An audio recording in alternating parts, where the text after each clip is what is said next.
तो दोस्तों वैसे तो इन दोनों आईपीओ का अलॉटमेंट ऑलरेडी आपको देखने को मिल चुका है एंड अब कल यानी 17 अक्टूबर को इन दोनों आईपीओ का लिस्टिंग भी आपको देखने को मिल जाएगा। एंड इसीलिए दोस्तों फिलहाल जिनको भी इस आईपीओ का अलॉटमेंट मिला हुआ है वो बहुत ही ज़्यादा इस आईपीओ को लेकर कन्फ्यूजन में है कि आखिर उन्हें लिस्टिंग के दिन इस आईपीओ में कैसी स्ट्रेटजी बनानी चाहिए।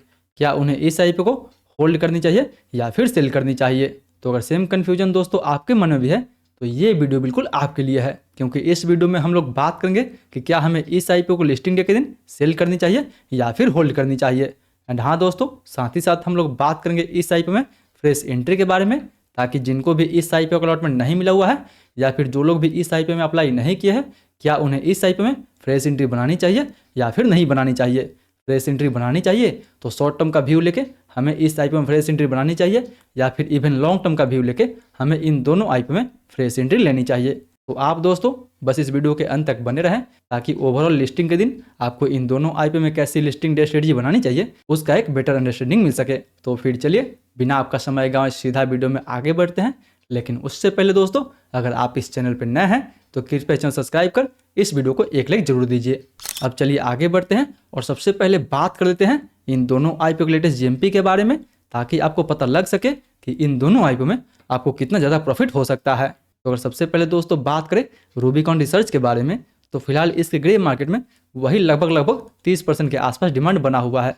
मतलब अगर 30% के हिसाब से देखा जाए तो कहीं ना कहीं पर लॉट पे लगभग आपको 4500 के आसपास तक प्रॉफिट देखने को मिल सकता है पर लॉट पे। जबकि दोस्तों अगर बात करें कैनरा रोबिको के बारे में तो इसके ग्रे मार्केट में वही लगभग 3 से 5% के आसपास डिमांड बना हुआ है। मतलब अगर इस जीएमपी के हिसाब से देखा जाए तो वहीं लगभग 500 से लेकर 700 के आसपास तक प्रॉफिट देखने को मिल सकता है आपको पर लॉट पे। बट हालांकि दोस्तों जीएमपी एक टेंटेटिव गेन होता है जो मार्केट को देखते हुए कभी भी ऊपर नीचे हो सकता है। एंड उसका रिसेंट एग्जांपल कल के लिस्टिंग वाला आईपीओ एलजी आईपीओ से ले सकते हैं, क्योंकि लिस्टिंग डे के दिन एलजी के ग्रे मार्केट में वही लगभग 30 से 35% के आसपास डिमांड बना हुआ था, जबकि एलजी का लिस्टिंग वही आपका 50% के आसपास देखा गया था। इसीलिए या तो रूबिकॉन हो गया या फिर कैनरा रोबिको हो गया, उन दोनों का अभी जैसा ग्रे मार्केट में डिमांड है उससे ऊपर भी लिस्ट हो सकता है या फिर अपने जीएमपी से नीचे भी लिस्ट हो सकता है। बट दोस्तों लिस्टिंग कहीं भी हो हमें हर सिचुएशंस के लिए रेडी रहनी चाहिए एंड हर सिचुएशंस के लिए हमें एक फुल प्रूफ स्ट्रेटजी बना के चलनी चाहिए। तो चलिए अब फाइनली बात करते हैं कि आखिर हमें इस आईपीओ में कैसी लिस्टिंग डे स्ट्रेटजी बनानी चाहिए। तो दोस्तों यहाँ पे अगर हम सबसे पहले बात करें रूबिकॉन के बारे में तो फिलहाल ये जो कंपनी थी अपना आईपीओ प्राइस में 461 रुपये से लेकर 485 रुपये के आसपास तक रखी हुई थी। जबकि दोस्तों फिलहाल इस ग्रे मार्केट में वही लगभग 30% के आसपास डिमांड बना हुआ है, इसलिए इसका जो एस्टिमेटेड लिस्टिंग प्राइस होगा वो कहीं 620 रुपये से लेकर 650 रुपये के आसपास तक हो सकता है। मतलब दोस्तों ये कंपनी अपना आईपीओ वही लगभग 46 के पी पे लेके आई थी, जबकि अगर ये 650 रुपये के आसपास तक लिस्ट होता है तो इसका पी रेशियो वही लगभग 61 के आसपास तक देखने को मिल जाएगा, जो कि इसके इंडस्ट्री के हिसाब से एंड इसके पीर कंप्यूटर के हिसाब से काफ़ी ज़्यादा है। मतलब दोस्तों इसी की जैसे लिस्टेड कंपनी आपको सन फार्मा देखने को मिल जाएगा एंड ऑरबिंदो फार्मा देखने को मिल जाएगा। एंड इवन सन फार्मा का पी रेशियो वही लगभग 34 के आसपास है एंड ऑरबिंदो फार्मा का पी रेशियो वही लगभग 18-19 के आसपास है। इसीलिए फिलहाल इस आईपीओ में ऊपर के लेवल पे हमें कोई भी टारगेट दिखाई नहीं दे रहा है। हालांकि दोस्तों इस आईपीओ ग्रे मार्केट में तो काफ़ी अच्छा खासा डिमांड बना हुआ है, इसलिए इस आईपीओ को काफ़ी अच्छा खासा सब्सक्रिप्शन भी देखने को मिला हुआ था। इसीलिए अगर बात करें सब्सक्रिप्शन के बारे में तो क्यूआईबी कोटा इस आईपीओ का लगभग 137 टाइम्स के आसपास तक भरा हुआ था। एचएनआई कोटा इस आईपीओ का लगभग 102 टाइम्स के आसपास तक भरा हुआ था। जबकि अगर बात करें दोस्तों रिटेल के बारे में तो इस आईपीओ का रिटेल कोटा वही लगभग 37 टाइम्स के आसपास तक भरा हुआ था। हालांकि दोस्तों इस आईपीओ का 90% जो कोटा है वो बड़े इन्वेस्टर्स यानी क्यूआईबी एंड एचएनआई के लिए रखा गया था। रिटेल के लिए इस आईपीओ में केवल 10% का ही कोटा दिया गया था। एंड जैसे कि आपको पता ही है कि इस आईपीओ का एंकर एलोकेशंस भी काफ़ी अच्छा देखने को मिला हुआ था।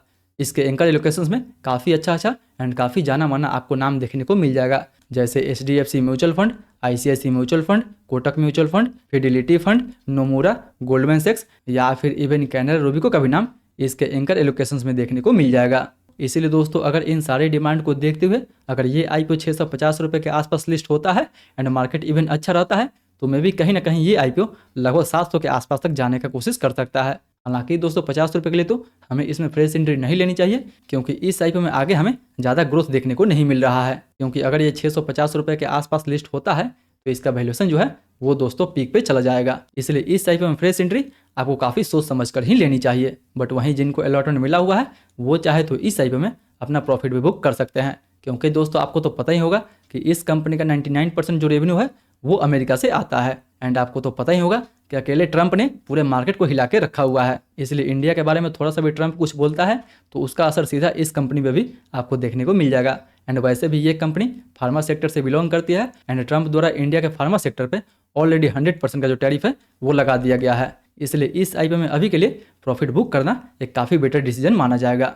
वहीं दोस्तों अब अगर बात करें कैनरा रोबिको के बारे में तो फिलहाल इस कंपनी का प्राइस बैंड 253 से लेकर 266 के आसपास तक रखा गया है। एंड इसके लेटेस्ट जीएमपी को देखते हुए इसका जो कहीं एस्टीमेट लिस्टिंग है वो आपको 275 से लेकर 280 के लेवल पे देखने को मिल सकता है। मतलब दोस्तों ये कंपनी अपना आईपीओ वही लगभग 27 के पी पे लेके आई थी, जबकि अगर ये कंपनी 280 रुपये के आसपास लिस्ट होती है तो इसका पी रेशियो वही लगभग 29 के आसपास देखने को मिल जाएगा। एंड दोस्तों जैसे कि आप जानते हैं कि इसी जैसी मार्केट में बहुत सारी एएमसी कंपनी है जो पहले से लिस्टेड है, जिसमें से एक एचडीएफसी एएमसी कंपनी हो गया या फिर निप्पॉन लाइफ एएमसी कंपनी हो गया। अगर इन दोनों के बारे में बात करें तो एचडीएफसी एएमसी कंपनी का पी रेशियो वही लगभग आपको 48 के आसपास देखने को मिल जाएगा, जबकि निप्पॉन लाइफ एएमसी का पी रेशियो वही लगभग आपको 43 के आसपास देखने को मिल जाएगा, जो कैनरा रोबिको की लिस्टिंग पी से भी काफ़ी हाई है। इसलिए दोस्तों हम टारगेट निकालने के लिए ना ही 48 लेंगे एंड ना ही 43 लेंगे, बल्कि अगर इन दोनों का एवरेज पी रेशियो भी देखते हैं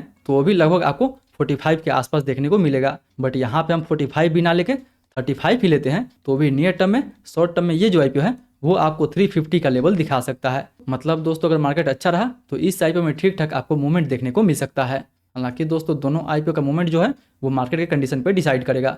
मार्केट अगर अच्छा रहा तो इन दोनों का लिस्टिंग भी अच्छा हो जाएगा एंड लिस्टिंग के बाद भी इन दोनों आईपीओ में आपको काफ़ी तेजी देखने को मिल सकता है, क्योंकि फिलहाल दोस्तों अभी तक मार्केट में जितना भी एएमसी कंपनी लिस्टेड है उन सभी एएमसी कंपनी ने अपने इन्वेस्टर्स को काफ़ी ज़बरदस्त रिटर्न बना के दिया हुआ है लॉन्ग टर्म में। इसलिए ये भी जो आईपीओ है वो even long term, medium term and short term में भी ठीक ठाक रहने की कोशिश करेगा। क्योंकि जैसे कि आपने देखा ही था कि अभी अभी आनंद राठी का आईपीओ आया हुआ था जिसका ग्रे मार्केट में कोई डिमांड नहीं था, इसलिए उसका जो लिस्टिंग था वो आपको म्यूटेड देखने को मिला हुआ था। बट लिस्टिंग के दिन एंड लिस्टिंग के बाद भी उस आईपीओ में हमें ठीक ठाक अभी डिमांड देखने को मिल रहा है। इसलिए इन दोनों के मुकाबले में कैनरा रोबिको जो रहेगा वो दोस्तों short term and even medium term के लिए ठीक ठाक रहने वाला है। इसलिए अगर आपको कैनरा का आईपीओ मिला हुआ है एंड आप इसको होल्ड करना चाहते हैं तो जो भी इसका आईपीओ प्राइस है उस आईपीओ प्राइस के 2-4 रुपये नीचे स्टॉप लॉस रख के इस आईपीओ को होल्ड कर सकते हैं शॉर्ट टर्म के लिए, मीडियम टर्म के लिए या फिर इवन लॉन्ग टर्म के लिए। बट याद रहे दोस्तों कि लिस्टिंग के दिन आपको कोई भी डिसीजन जल्दीबाजी में नहीं लेनी है। सबसे पहले आपको प्री आईपीओ सेशन में इस आईपीओ के प्राइस को देखना है, इसके वॉल्यूम को अच्छे से एनालिसिस करना है, उसके बाद ही आपको इस आईपीओ में कोई भी डिसीजन लेनी चाहिए। एंड हाँ दोस्तों, अगर आप भी हमारे साथ मिलकर इसके प्राइस एंड वॉल्यूम को अच्छे से एनालिसिस करना चाहते हैं तो उसके लिए मेक श्योर कि आप हमारे टेलीग्राम ग्रुप से जुड़ना ना भूलें, जिसका लिंक भी आपको नीचे डिस्क्रिप्शन बॉक्स में दिया गया है। क्योंकि लिस्टिंग के दिन हम लोग हर आईपीओ के उसके प्री आईपीओ सेशन में ही अच्छे से एनालिसिस करते हैं एंड देखने की कोशिश करते हैं कि लिस्टिंग के बाद उस आईपीओ में हमें सप्लाई देखने को मिल सकता है या फिर अच्छा खासा डिमांड हमें देखने को मिल सकता है। इसलिए फिलहाल दोस्तों ये तो था मेरा पूरा लिस्टिंग डे स्ट्रेटजी इन दोनों आईपीओ को लेकर। मुझे भी इन दोनों आईपीओ का अलॉटमेंट नहीं मिला हुआ है, मैं मार्केट को देखते हुए कैनरा में फ्रेश एंट्री लेने का कोशिश करूँगा। बाकी बात आपका क्या स्ट्रेटजी है, आप इन दोनों आईपीओ को होल्ड करने वाले हैं, सेल करने वाले हैं या फिर इन दोनों आईपीओ में फ्रेश एंट्री लेने वाले हैं, वो भी नीचे हमें कमेंट करके जरूर बताएं। फिलहाल आज के लिए बस इतना ही दोस्तों। अभी मिड वेस्ट का आईपीओ ओपन हुआ है, इस वीडियो पर टाइप करके मिड वेस्ट आईपीओ का फुल रिव्यू भी देखना ना भूलें।